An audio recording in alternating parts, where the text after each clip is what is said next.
北上，淘寶、菜鳥、AI，香港人對日常生活模式嘅改變，令到我間唔中都有啲情緒低落。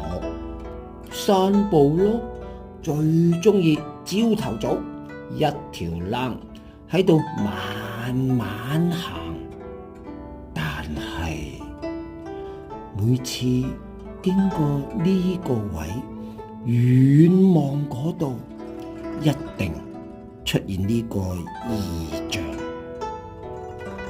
點解係7朵？我咁諸事梗係 check 咗。喺我哋中國傳統嘅玄學領域裏面，7乃至陰之數。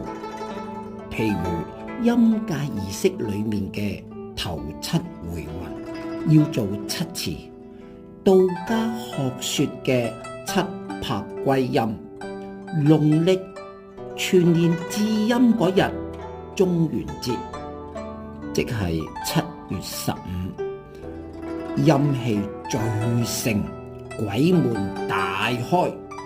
7亦係奇門遁甲嘅經門，但係易經透露7日來復，象徵陰極陽生，天地循環不息。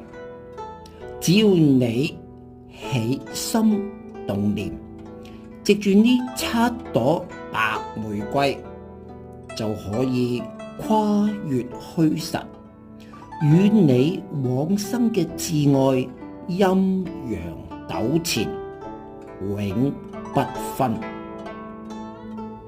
你我居於陽界為實，往生嘅處於空為虛。